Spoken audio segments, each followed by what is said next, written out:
दिल्ली की कुर्सी का रास्ता उत्तर प्रदेश होकर जाता है। उत्तर प्रदेश जीतने के लिए बीजेपी ने एनडीए में यूपी के क्षेत्रीय दलों को साथ जोड़ा है। ओबीसी वोटरों पर विशेष पकड़ रखने वाले ये क्षेत्रीय दल, जिनमें से कुछ पिछले लोकसभा चुनावों में बीजेपी के साथ हैं, वहीं दूसरे नए दलों को भी साथ जोड़ा गया है ताकि बीजेपी निर्णायक बढ़त इस इलाके में बना सके।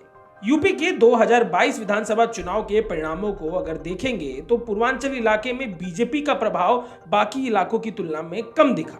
जौनपुर, आजमगढ़ जैसे इलाके में तो बीजेपी एक एक सीट के लिए तरसती दिखाई दी।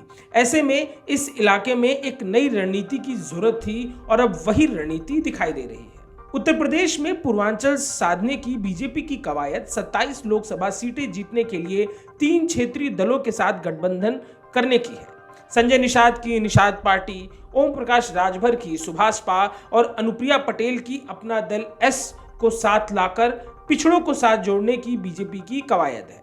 यूपी की 80 लोकसभा सीट जीतने का दावा करने वाली बीजेपी काशी से गोरखपुर तक सीटें सुरक्षित करने में लगी है। ओबीसी एक बड़ा कार्ड है और इसी कड़ी में दारा सिंह चौहान, ओम प्रकाश राजभर, संजय निषाद, अनुप्रिया पटेल ओबीसी लीडरों की एक लंबी कड़ी बीजेपी के साथ दिखाई दे रही है, जो पूर्वांचल में बीजेपी को मजबूत करेंगे। पिछले कुछ चुनावों को अगर देखा जाए तो पूर्वांचल में ओबीसी वोटों का प्रभाव साफ तौर पर देखने को मिला है।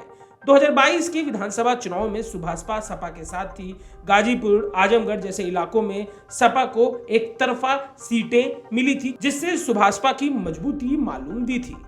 निषाद पार्टी की अगर बात करें तो योगी आदित्यनाथ के मुख्यमंत्री बनने के बाद गोरखपुर की सीट पर हुए लोकसभा के उपचुनाव में निषाद पार्टी को जीत मिली थी, जिससे गोरखपुर और उसके आसपास के नदी से सटे इलाके में उसकी मजबूती मालूम दी थी।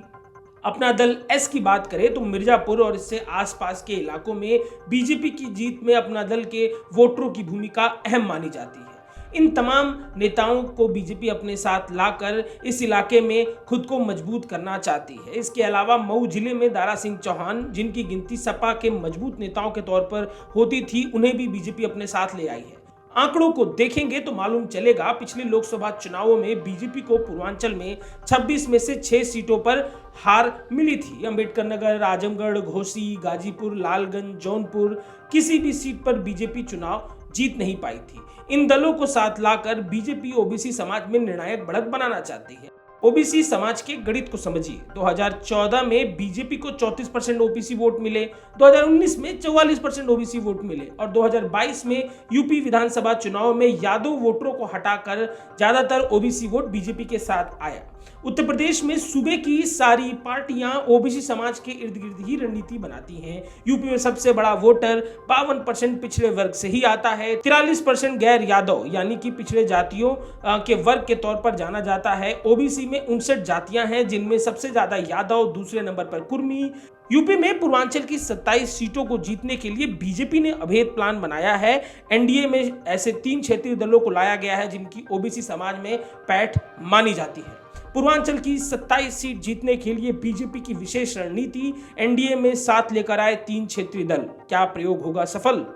Video desk amarujala.com। Amar Ujala अब आपके टीवी पर भी। अपने स्मार्ट टीवी पर यूट्यूब पर सर्च करें अमर उजाला, चैनल सब्सक्राइब करें और देखें ताजा खबरें, वो भी HD क्वालिटी में।